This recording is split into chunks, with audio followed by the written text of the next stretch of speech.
how you communicate and how you show up is the most important thing. I feel like hard skills of like systems and process and, that kind of thing. Of course, it comes easier to some people than others, but most of that stuff can be taught. But what can't be taught is soft skills. A lot of times in entertainment, we're bouncing around a lot, right? We're going where the gigs are. We're moving around both geographically and, socially with different groups and things. But being able to kind of sit down and have a home as a resident stage manager is nice because you get to build relationships with the administrative teams in the theater as well as the artistic teams and artists that come in as well, which is really nice. But then at the same time, part of the fun of what we do is getting to do so many different things all the time. It's our job in production to really make sure that we are facilitating the best experience possible for all of them. And, we can't expect, each of those different people to change. So to be different in our situation. So we are the ones that need to be flexible and make sure that we're, servicing the production the best that we can and communicating with those people the right way. Welcome to the StageLync podcast. Today, we're talking with Kimberly Mitchell. Kimberly began her career in the entertainment industry as a freelance stage manager working with regional theaters throughout Los Angeles and Orange County. She received her bachelor's degree in technical production and design from California State University, Fullerton. Kimberly has served as the resident stage manager for the Tony Award-winning Deaf West Theater, production stage manager for Disney Live Entertainment, manager of production operations for Princess Cruises, and currently serves as the Associate Director of Production for the Los Angeles Philharmonic, overseeing venues such as the Hollywood Bowl, Walt Disney Concert Hall, as well as traveling with the organization on tours throughout the world. Hey, hello. Yeah. Welcome to the show. Thank you. Happy to be here. So happy to have you. It's been a few months in the making. Yeah, definitely. Glad to be here for sure. Let's start off with what brought you into the arts and stage management specifically? Yeah, I started in theater as a kid, like a lot of kids do. My friends were involved in children's theater and things like that when I was young, and it was whatever I was doing, so I did it as well. And I really liked theater. I was really passionate about theater, but I wasn't passionate about performing. Starting there was fun, but we would do the show once and I would think like, okay, we did it. Like, do we need to do it again? Whereas everyone around me was like really excited to continue doing it and perform the show multiple times. And I really just wasn't as interested. I kind of enjoyed the process. I enjoyed the rehearsal process and all of the things that we got to do leading up to it. And then, once we performed it, I just wasn't quite as excited about it as everyone else was. But I did it because all my friends did it and it was fun and I really liked theater. And then when I was in high school and I was 15 years old, I stage managed my first show and I was like, this is it. This is what I like. And so that was kind of what started it. I auditioned for the show that I stage managed and I didn't get in. And the director of it said, you're really organized and you seem to be a good leader. And what do you want to stage manage? And I was like, I don't really know what that is, but sure, let's try it. And I did in high school and it was incredible. I loved it. It was a lot of fun. I really figured out that that's where I could kind of hone my passion in theater. And so that was, off to the races at that point. That's what I did from then on. So I decided to go to school for it as well. So I went to Cal State Fullerton, got a degree in technical production and design with an emphasis in stage management, and haven't looked back since. So even at that point, I didn't come from a entertainment based or theatrical family. I think my mom said at one point to me, I don't think that's a career. And I said, you watch. And it is. So that's just kind of how I started. And then I just never stopped. I love it.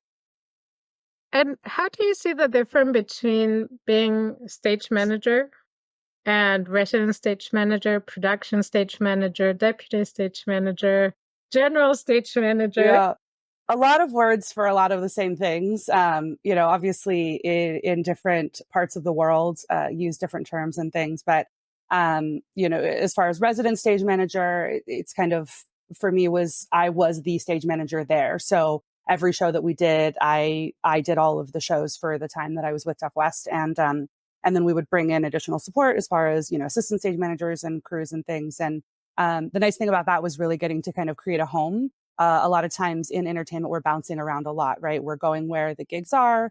We're moving around both geographically and, socially with different groups and things. But being able to kind of sit down and have a home as a resident stage manager is nice because you get to build relationships with the administrative teams in the theater, as well as the artistic teams and artists that come in as well, which is really nice. But then at the same time, part of the fun of what we do is getting to do so many different things all the time. And so, when you're moving around as a stage manager, you get to try a lot of different things and meet new people and that kind of thing. So, resident stage manager kind of sitting down, being in one place, kind of building those relationships long term. And then, as stage manager, a lot of times you're just calling the show. Production stage managers oftentimes are involved, significantly before as a part of the process and things. But in reality, a stage manager is a stage manager is a stage manager, right? We tend to call them different things in different situations. But the goal is always the same, is to, kind of be the glue that holds everything together if you can, and be the communication and kind of the center of that wheel of the spoke, and make sure that you're communicating all the information to the different departments and really trying to keep everything aligned in the process. So no matter what you call it, kind of the same job. Which kind of leads to the direction of production, or associate director of production in this case. How is that different? How's that the same? Yeah, it's interesting. It's kind of fun because with the LA Phil, where I am now, I've had a long career with them, and the job that I've had there has spanned a lot of things. So I started working with the LA Phil in 2014 as a contract stage manager. I would come in and do shows. I would call shows. I would, run shows. The LA Phil is an interesting organization in that we are not just an orchestra. We are an entertainment organization. And so the diversity of programming spans a huge breadth of things. So, we have standard orchestral concerts that are really straightforward and don't have a lot of things outside of just the musicians on stage performing, all the way to, crazy week-long events, to musicals, to, pop and rock acts that come in and either play with the orchestra or without the orchestra. So we do a lot of different things there. And so, I, got to come in as a contract stage manager and work on things like their musicals and their special events, and got to work closely with all of the teams there. And then, in 2018, I came on full time as a production manager. And so then I kind of stepped a little bit out of the stage manager role and started hiring the stage managers, in addition to just, planning the whole process from the inception all the way through to the execution of it. And then more recently, got promoted to the associate director of production. And in that role, I still production manage. I still do events, but I focus more on our special events, and then kind of transition a little bit more into the administrative side of, the budget and our systems and what do we have in place that make our jobs easier.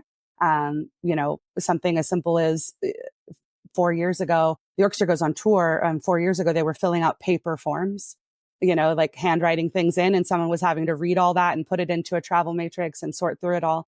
And looking into systems like that. And now I've taken us to a digital form that auto calculates everything and, takes care of that stuff. So, in my role as associate director of production, while I still get to have my hands in the production, I also get to kind of step back a little bit and look at the big picture and see how we're doing things and how, systems and process can be improved to like make everyone's lives easier and better and make everything run smoother. With an organization like the LA Phil that does, around 350 events over the course of a year, you really need to have things dialed in, or it's going to be really difficult. So it's nice to get to step back and kind of get that bird's eye view and see how we can improve things for sure. Do you feel like it was a natural transition from one to the other, or the path?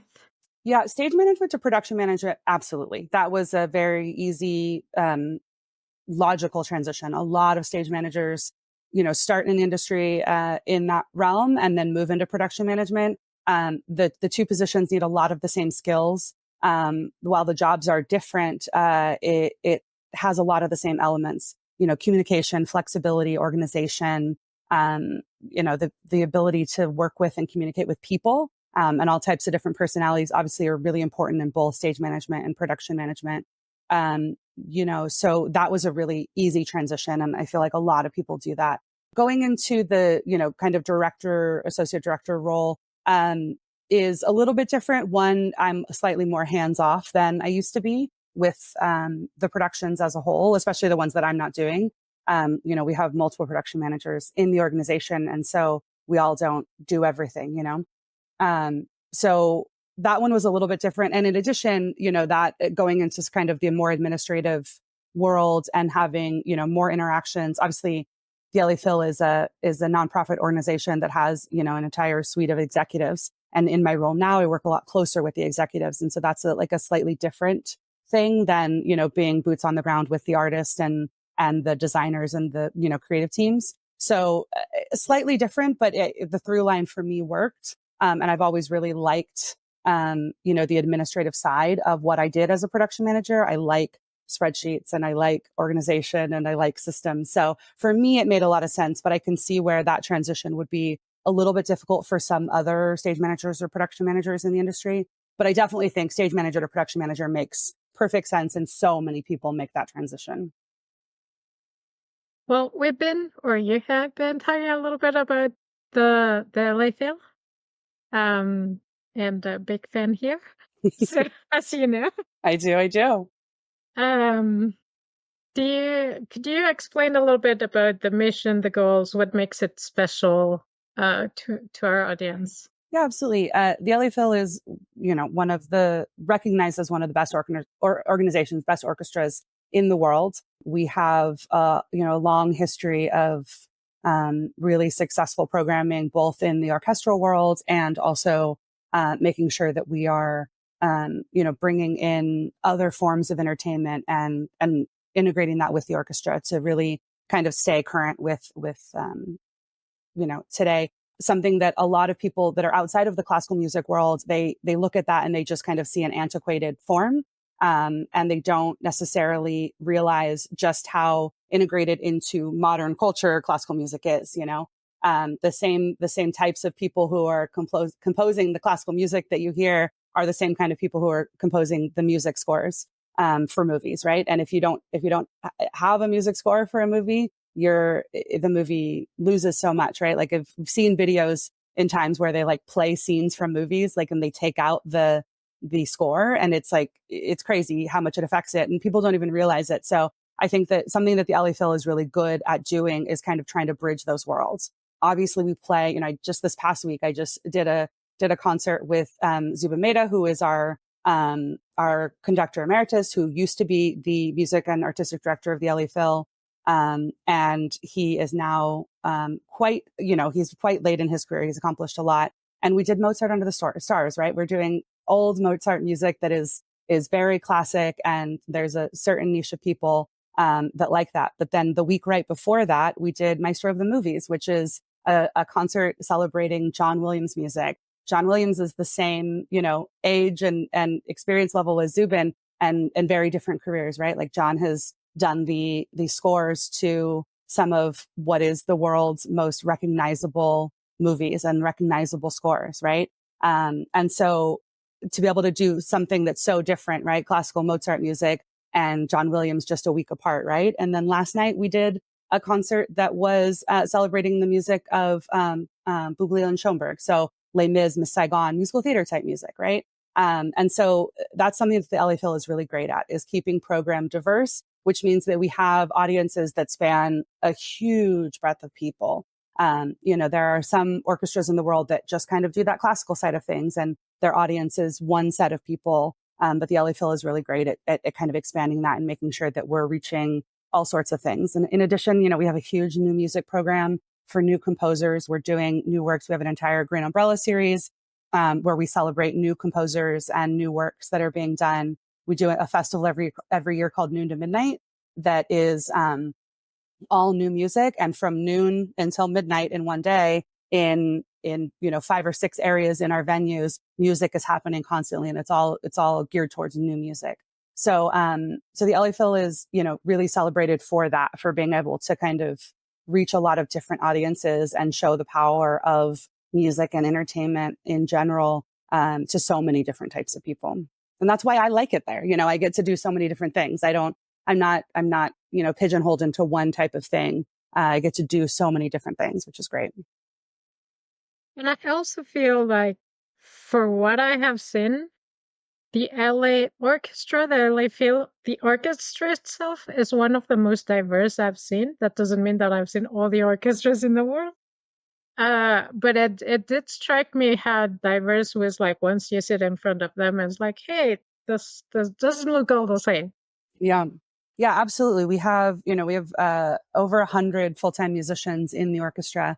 And then obviously a lot of subs that come in, and the company as a whole has a really big commitment to EDI, of course, as all of us are really trying to make sure that, I feel like all companies right now are really trying to make sure that they're embracing diversity and make sure that inclusion is a big part of your mission. But the LA Phil, when you come in and watch a concert on stage, you really get to see it, right? And it's age. We have really young musicians who are just starting out in their career, up to we have a musician who has been with us since 1978. So she's played with the Phil that long. So there's a lot of diversity in age, in ethnicity, in gender identities. We have a huge breadth of people who really kind of represent the fabric of society, right? But that all share the same passion in music. So it is really nice to be able to walk into work and see that. And, we try to also embody that in the rest of the organization as well, right? In our production teams and our creative teams, all of that kind of stuff. And so it is definitely, really nice to see, because the world of classical music for a very long time was not that way. And so it is nice to see that orchestras in general are getting better at it. But I think the LA Phil does a really good job at really celebrating that diversity. I think also, having Gustavo is our music and artistic director for a little bit longer. And Gustavo has such strong ties to the Latin American community. And, he really makes sure that we also bring in diversity in the composers that we bring in all of that kind of stuff as well. So it's definitely something that as an organization is really important to us. And it's nice to hear that you do actually see that on stage. Well, I did, but I don't know if my perception is a little bit more, I don't know, critical or analytical. I don't know.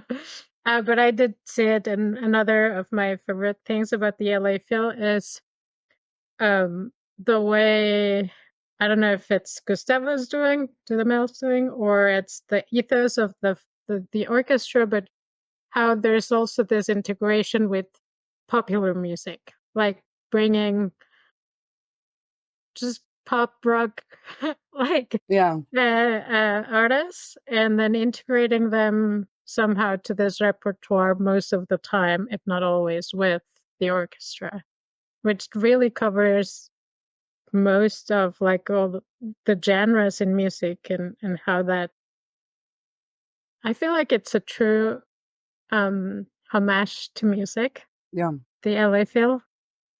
Absolutely. Yeah. I mean, Gustavo has a huge part in that because, he's been, well, I will say the only LA Phil that I have ever worked for has been an LA Phil under Gustavo. He took over before I started working with the Phil. So my experience with the LA Phil has been his vision of what the orchestra should be.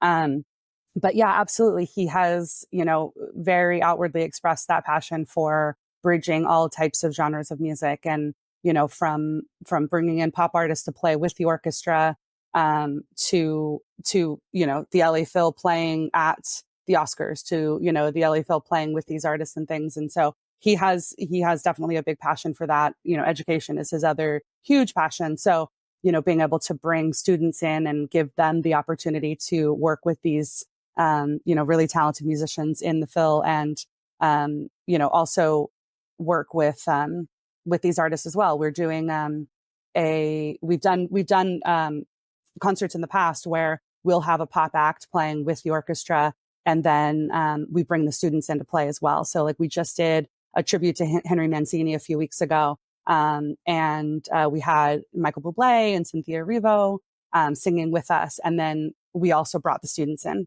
And the students joined the orchestra, and they got to play as well with those artists. So really kind of creating that as well. So Gustavo has definitely, put a lot of that into it, and everyone wants to play with him, right? So it's not difficult to say, hey, Pink, do you want to come play with the orchestra? And she has. And so we've done a lot of really cool things. And I think that his kind of forward thinking when it comes to music allows that, it makes artists want to come and work with the orchestra as well, which is really cool. And now a note from our sponsor. The StageLync podcast is proud to be sponsored by Clearcom. Clearcom is the leader in voice communications for theater and the performing arts. Call your cues with the simplicity and elegance of Clearcom Intercom solutions.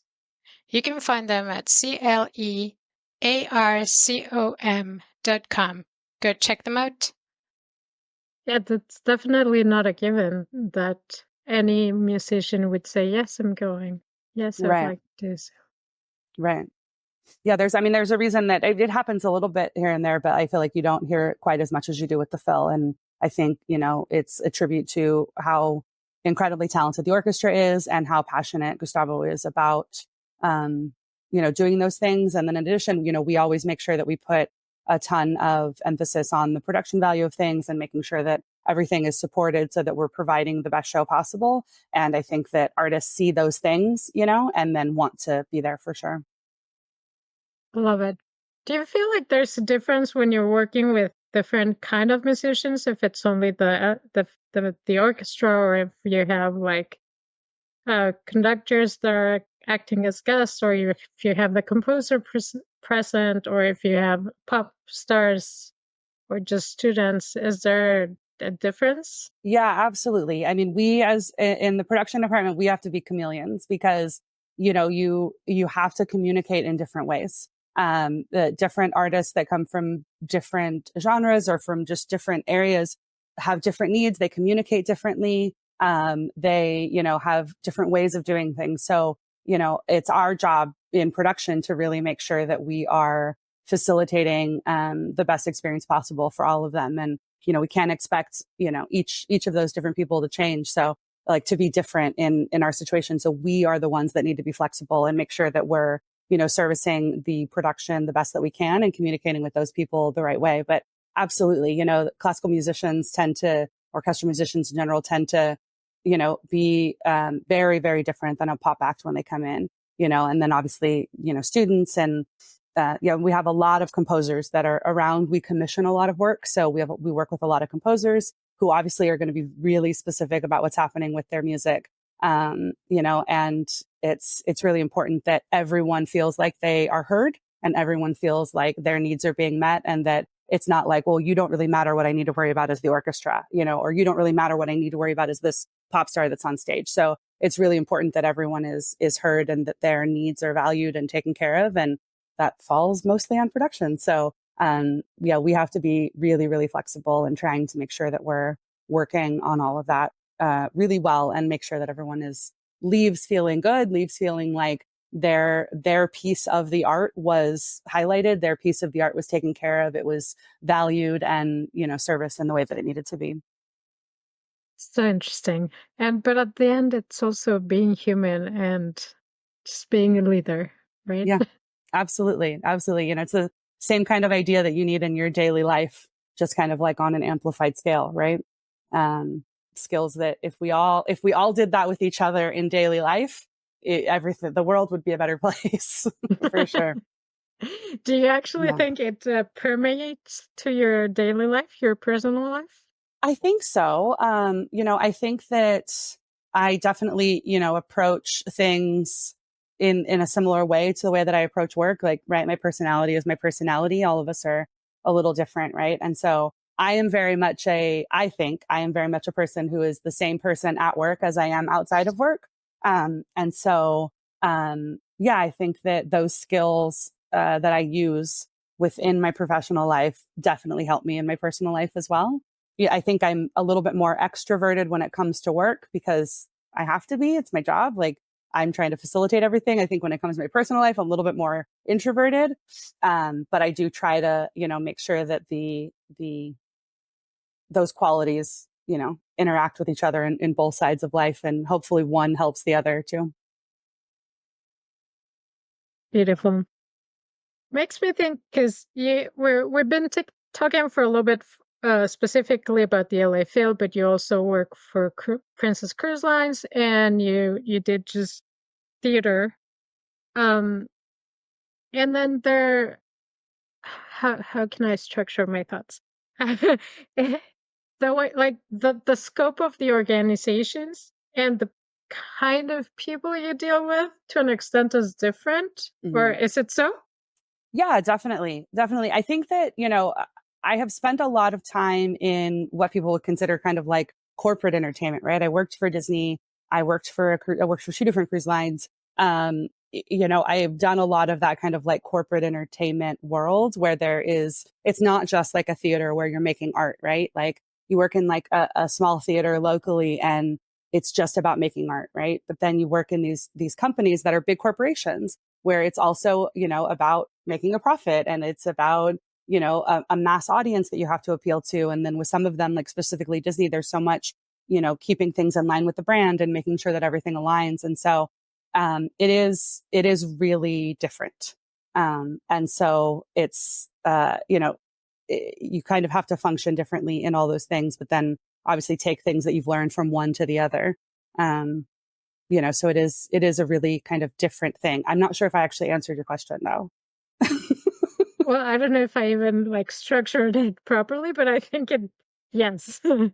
It's just how is it different to work for each one of those? And I think, yeah, Mm. that Yeah, it's like, that's oftentimes when you work, like take Disney, right? Like Disney is an entertainment company, but there is so much more than just the entertainment, right? And when I worked there, you have to cross collaborate so much. I had to work with, food and beverage departments. I had to work with merchandise departments. I had to work with all these departments that had nothing to do with entertainment, right? But our product affected them and their stuff affected us because of various reasons, right? And so it's, I don't necessarily have that same thing now, right? Or I wouldn't have that same thing if I was working in, a regional theater. So it is really different. I think that the most important thing in general with that is that everywhere you work, you're going to learn different skills and you're going to perfect and hone different skills, right? And taking those to the next one is, I think, what is the biggest thing, right? Even if the line is not exactly the same, those skills that you worked on at that previous place can really help you in the next place, even if it's in a different capacity.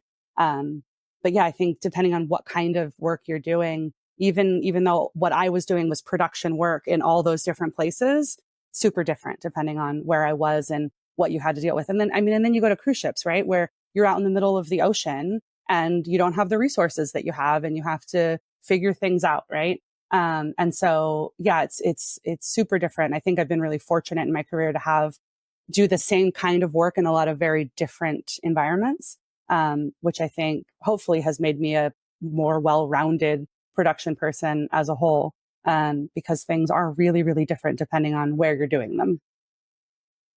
speaking about skills and how you've had a very wide array of experiences.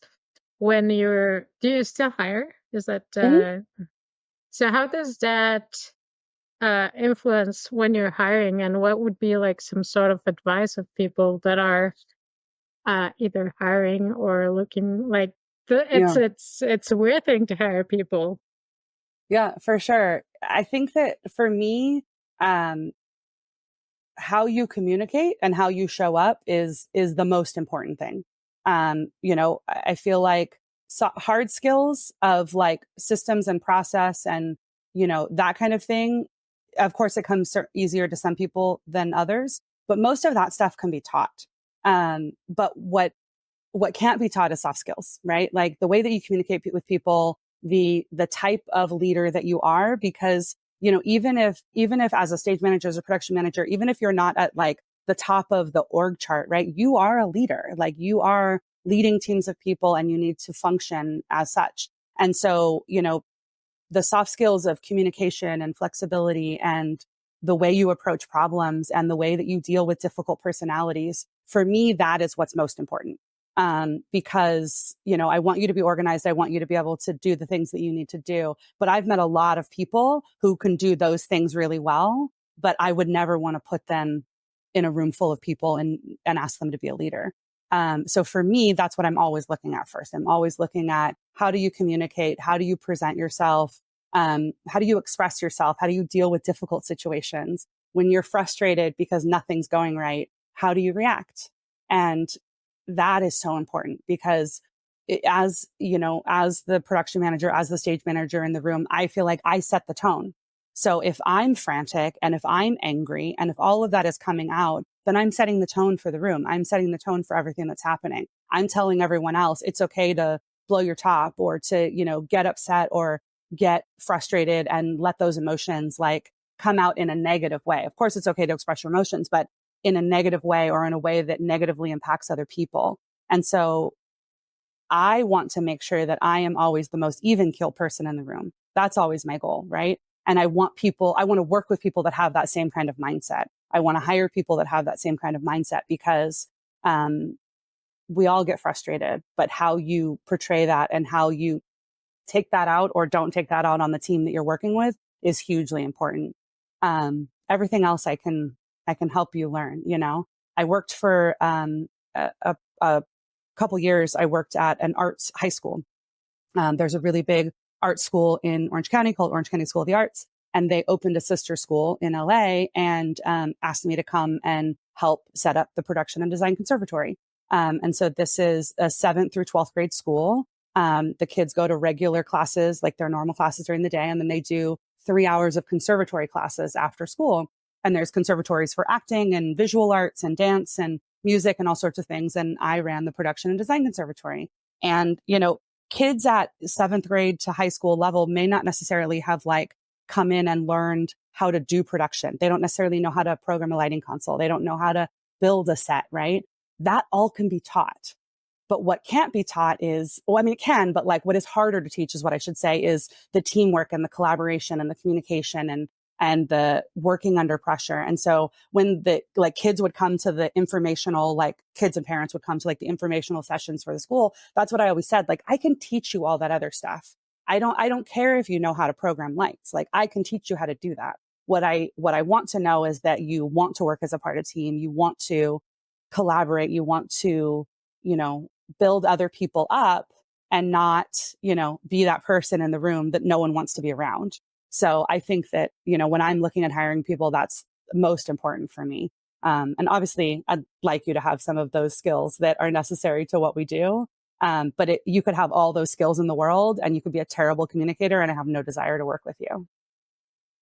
I don't think anyone, but I don't know, wants to be that person that nobody wants to hang out with. No, but we've all had them, right? We've all worked with them. We've all been in situations we just worked together, right? We just did a big project together. And there are people like that. There were people like that in that situation where we would sit in meetings and when it became that person's time to talk, everyone's like, oh God, and it also makes it more difficult to meet those people's needs, right? Because you feel frustrated because they're not communicating in a way that is beneficial to getting what they need, right? It's complaining, it's being angry, it's shouting at people, whatever. We've all worked with those people. And I don't know if those people don't realize that they're those people because I would think that no one wants to be those people.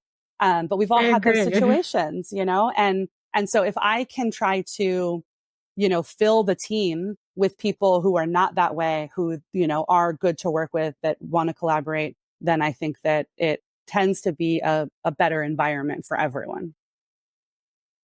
Great. Yeah, it makes me wonder, well, maybe we all have been that person at some point. Of course. We all have our moments, right? I have been that person. I have lost my cool. Well, as much as I try to, say I want to be great, I have lost my cool. I have been frustrated. I have yelled. I've gotten mad. I've gotten whatever. All of us have been that person at times, of course. But hopefully it's a moment and not the norm, Well, I don't know if anyone has ever thanked you for being chill, the calm person, positive person in the room. But on behalf of all of us that have had the pleasure of experiencing that, thank you. Well, thank you. I appreciate that. I really do. Thank you. Because it was good to work with you. It was a nice experience. Thank you. I appreciate that. So what would you say it's your favorite thing about your job? I I think for me, it's really rewarding to see the thing happen, right? Like you, as a production manager, I get to come in at the very beginning of a process when it's just an idea, right? Like an idea that someone has said in a meeting or an idea on a piece of paper. And I get to be a part of the whole process. I get to watch everyone do their individual bits that make the whole thing, right? And then I get to see it happen. And, fortunately in my world, at least now at the LA Phil, that's a kind of quick process, a few months. Some projects we start to work on, 6 months to a year ahead of time, depending on how big the project is. But a lot of it, we only start working on a month or two before. And then I get to see this arc of like it being nothing to coming to fruition. And then I can step out front and I can watch it on stage and get the like fulfillment of like, that happened, that, and I was a part of that happening. So for me, that's my favorite part. It's always been my favorite part. I love the process. I love being involved in it, but like being able to see it from conception to end is just so cool for me. Things that didn't exist initially and then now are on stage for however many people to see, like is there's nothing like that feeling for me.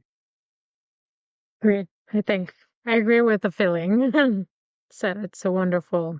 It's also weird, like when you sit in the very first production meetings, all the way till opening night and a little bit after past opening night, and you get to see people react and their feedback. But yeah, even the things, like we had an idea for a set that looked like that, and now we have a set that looks like that. Right. There's something Yeah. physical there, like from an idea in someone's head to like something physical that you can touch is so cool. If you could change anything about the industry or your job, what would you change? I think for me, like the hardest thing is so much of what we do is disposable because things are finite in amount of time, right? Like every show generally has a runtime. They're going to run for however long they're going to run. There are certain situations, where things go for a long time. Broadway, cruise ships, Disney, I worked on Aladdin at Disney. That show was open for 13 years. That's crazy, right? Things are not normally for that long, but the majority of the work that we do is like a short period of time. And so much of what we do is disposable. And then I think it feels like a lot of things go to waste. And, I think, as a whole, as an industry, we probably create a lot of waste that is not ideal. And so I would love to see the industry as a whole become more sustainable. There are definitely, places that are trying to help with that. And there are certain companies that are a lot better at looking at that. But then there are other ones that just aren't, I see it a lot in what we do at the LA Phil. Like we don't have a storage space, right? So if I build, perfect example, I'm doing a show in a couple weeks that requires 15 red wooden straight back chairs. I have no need for these 15 chairs after the show is over. And the company is coming out from New York and they're doing the show. They don't want to take them back to New York, but they need me to have them here. And so I'm like, what am I going to do with these 15 chairs? And I could just throw them in the trash, or I could keep them backstage where they like will collect dust forever and be in everyone's way because no one needs 15 red chairs.